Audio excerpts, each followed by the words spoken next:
Hello विद्यार्थियों, आज हम पढ़ेंगे कक्षा 10 का एक टॉपिक है थेल्स की प्रमेय। ठीक, थेल्स की प्रमेय क्या होती है?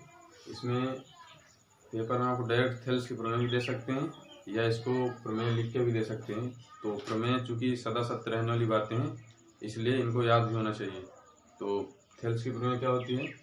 तो थेल्स की प्रमेय अगर बात की जाए तो बताना है कि यदि किसी त्रिभुज में एक भुजा के समांतर अन्य दो भुजाओं को भिन्न भिन्न बिंदुओं पर प्रतिच्छेद करने के लिए एक रेखा खींची जाए, तो ये जो अन्य दो भुजाएं होती हैं ये हमेशा एक ही अनुपात विभाजित होती हैं, ठीक, अर्थात समानुपाती होती हैं। ये आपको इसमें सिद्ध करना है। तो देखिए यहाँ पर आप एक त्रिभुज बना लीजिए, ठीक, ऐसे, इसका नाम ए बी सी। इस त्रिभुज में एक भुजा के समांतर मान लीजिए बी सी है, इसके समांतर अन्य दो भुजाओं को ए बी और ए सी, अन्य दो भुजाओं को भिन्न भिन्न बिंदुओं पर प्रतिच्छेद करने के लिए एक रेखा खींची गई जो इसके समांतर है। इसका नाम दे दीजिए डी और इसका नाम दे दीजिए ई। अब इस प्रकार देखेंगे कि ये जो अनुपात आया है ये दोनों अन्य भुजाओं का ए डी और डी बी, इनका अनुपात बराबर होता है ए ई और ई सी के। ये आपको इसमें सिद्ध करना है। ठीक, यहाँ पर लिख लेंगे ज्ञात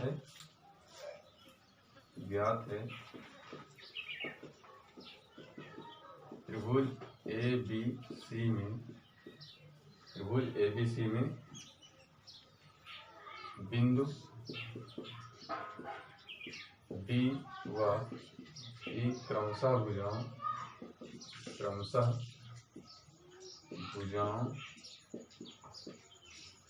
ए बी व ए सी के प्रतिच्छेद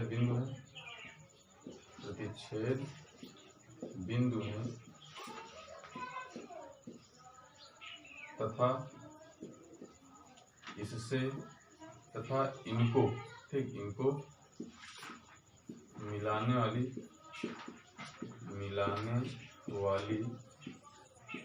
रेखा डीई, ठीक, इनको मिलाने वाली रेखा कौन सी होगी? डी भुजा बीसी के समांतर है। ठीक, अर्थात यह आपको दिया गया है कि DE is parallel to BC, यह आपको बता दिया गया है। डीए भुजा जो है बीसी क्या है? समांतर है। आज इसका लिख लेंगे, सिद्ध करना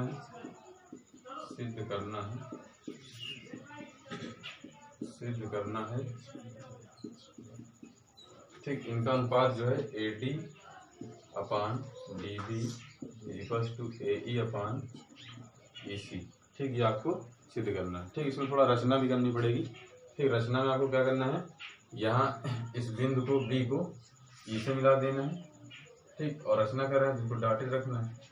बी को ई से मिला दीजिए और ई को सी से मिला दीजिए। ठीक है, ऐसे बी को ई से मिला देना है और बिंदु सी को बिंदु डी से मिला देना है। और इसके बाद ई से भुजा ए बी पर आपको एक लंब डालना है। ठीक, यहाँ पर भुजा ए बी पर लंब डालना है। इसके बाद इसी प्रकार बिंदु डी से इधर भुजा ए सी पर भी एक आपको लंब डालना है। ठीक, इसका नाम दे दीजिए एम और इसका नाम दे दीजिए एन। इतना आपको रचना में करना है, इसको भी डॉटेड कर दीजिए। ठीक, ये रचना में लिख लीजिए। यहाँ पर रचना में देखो लिखेंगे कि बिंदु बी को ई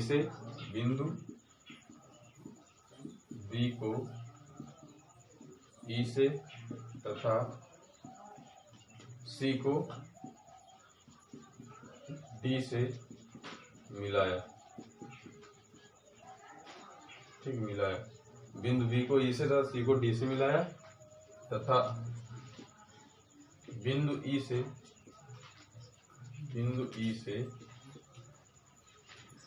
ईएम लंब, ठीक, ईएम लंब किस पर है? ए बी पर, तथा बिंदु डी से डीएन लंब किस पर?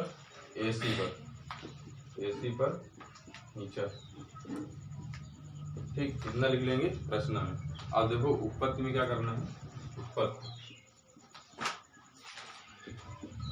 ठीक, उत्पत्ति में देखो क्या करना है, यहाँ पर हमको चूंकि लाना है AD लाना है और D भी लाना है एक तरफ। देखो इसमें यहाँ पर ये वाला त्रिभुज ले लेंगे ADE, चूंकि हमको AD लाना है, ठीक, ये वाला त्रिभुज लेंगे तभी AD मिलेगा। और फिर नीचे D भी लाना है तो फिर त्रिभुज ले लेंगे ये वाला DB वाला, ठीक, BDE, ये वाला त्रिभुज ले लेंगे, या त्रिभुज DBE ऐसे भी ले सकते हैं, ठीक। यहाँ पर लिखेंगे त्रिभुज ADE में, ठीक, त्रिभुज ADE में इनका क्षेत्रफल तुमको निकालना है, ठीक। क्षेत्रफल निकाल लीजिए AD का क्षेत्रफल। यहाँ पर लिखेंगे चूंकि एरिया ऑफ त्रिभुज ADE, ठीक। एरिया ऑफ त्रिभुज AD का मतलब होता है त्रिभुज ADE का क्षेत्रफल। त्रिभुज AD का क्षेत्रफल क्या हो जाएगा? 1/2 आधार गुणे ऊंचाई, ठीक, 1/2 आधार गुणे ऊंचाई। तो आधार कितना है देखो इसमें, आधार यही होगा आपका AD, क्योंकि इसी पर लंब है तो आ जाएगा आधार AD और गुणे ऊंचाई, ठीक। लंबवत ऊंचाई देखेंगे क्या आ जाएगा EM, यहाँ पर लिख लेंगे EM, इसको मान लेंगे इक्वेशन नंबर फर्स्ट। इसी प्रकार एरिया ऑफ त्रिभुज कौन सा लिख लेंगे, ये वाला BDE, इसका क्षेत्रफल निकाल लीजिए BDE, इसका जो क्षेत्रफल निकालेंगे तो 1/2 आधार इसमें क्या है, आधार तो ही रहेगा, ठीक, ये वाला आपका DB, आधार क्या है DB है, और गुणे ऊंचाई कितना आ जाएगा, ऊंचाई इसमें क्या हो जाएगी, लंबवत ऊंचाई EM, इधर लिख देंगे EM, समीकरण नंबर 2। अब देखो क्या करेंगे, समीकरण 1 को समीकरण 2 से भाग कर देंगे यहाँ पर, ठीक। इसको अगर आप स्क्रीनशॉट लेना चाहते हैं तो ले सकते हैं, ठीक। इसको हम सफा कर रहे हैं।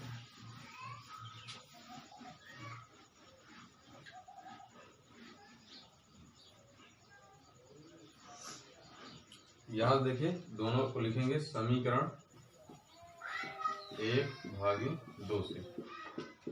समीकरण 1 को 2 से भाग कर दीजिए तो यहाँ पर आ जाएगा एरिया ऑफ त्रिभुज ADE अपान एरिया ऑफ त्रिभुज BDE, ठीक। BD और AD के क्षेत्रफल इनका भाग कर देंगे तो देखो ये आ जाएगा 1/2 आधार कितना है AD गुणे ऊंचाई कितना है EM बटे, इसमें भी आ जाएगा 1/2 आधार कितनी है DB और गुणे ऊंचाई EM, तो EM से EM कैंसिल, 1/2 से 1/2 कैंसिल, कितना आ जाएगा AD अपान DB, ठीक। इधर भी लिख लेंगे इसको एरिया ऑफ त्रिभुज ADE अपान एरिया ऑफ त्रिभुज BDE, इनका इसको मान लेंगे समीकरण नंबर 3 मान लेंगे इसको, ठीक, समीकरण नंबर 3।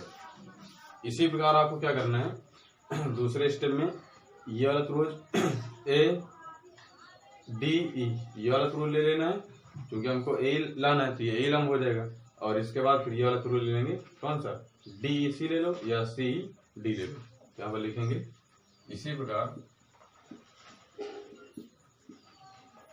इसमें हम डायरेक्ट कर रहे हैं, देखो इसको लिखेंगे एरिया त्रिभुज ADE अपान एरिया त्रिभुज DEC, इनका अनुपात दोनों त्रिभुजों के क्षेत्रफलों का अनुपात निकालेंगे तो ऊपर वाले का आ जाएगा 1/2, आधार कितना है, आधार हो जाएगा आपका AE, क्योंकि इसमें लंब है DN, AE गुणे ऊंचाई कितनी हो जाएगी, लंब ऊंचाई DN हो जाएगी, और अपान 1/2 आधार कितना है, देखो इसमें DEC में आधार कितना होगा, ये हो जाएगा आपका EC, और गुणे ऊंचाई कितनी है, ऊंचाई है आपकी लंब ऊंचाई DN, ठीक है, 1/2 से 1/2 कैंसिल, DN से DN कैंसिल, और इधर आ जाएगा AE अपान EC, इसको मान लेंगे समीकरण नंबर 4।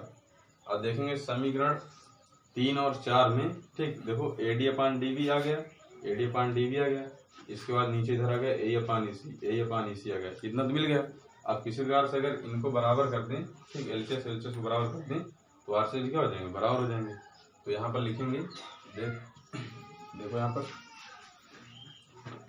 यहाँ पर आप देखेंगे कि ये वाला जो त्रिभुज है, ये BDE, ये वाला त्रिभुज और त्रिभुज DEC, ये दोनों त्रिभुज क्या है, ये दोनों ही एक ही आधार DE, ठीक, एक ही आधार D और समांतर हो जाए BC और DE के मध्य बने हुए हैं, ठीक। जब ये दोनों इनके दोनों के समांतर रेखाओं के मध्य बने हैं तो दोनों के क्षेत्रफल क्या हो जाएंगे, बराबर हो जाएंगे। यहाँ पर लिखेंगे चूंकि त्रिभुज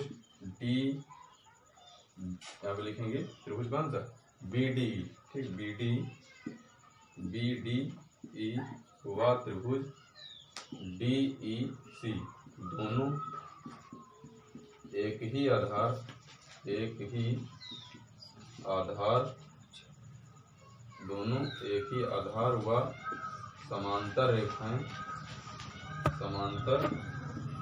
रेखाएं BC व DE के बीच में बने हैं। इसलिए दोनों क्षेत्रफल क्या कर देने, बराबर कर देने हैं। एरिया BDE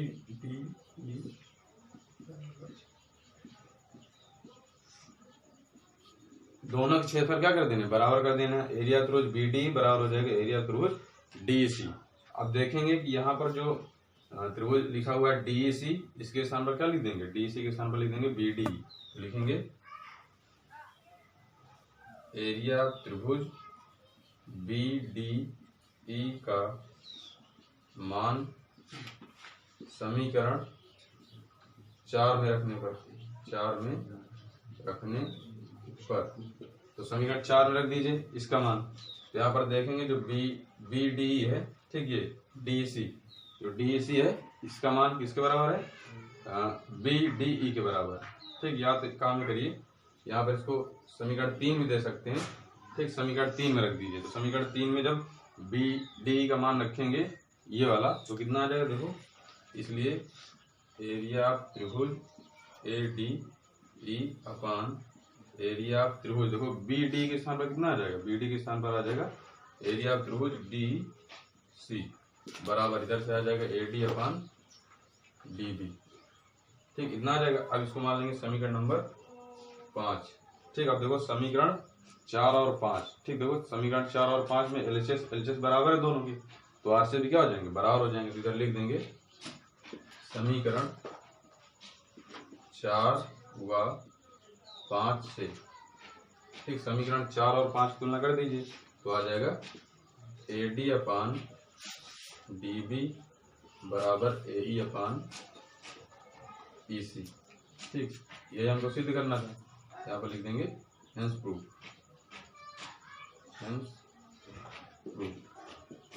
ठीक। धन्यवाद।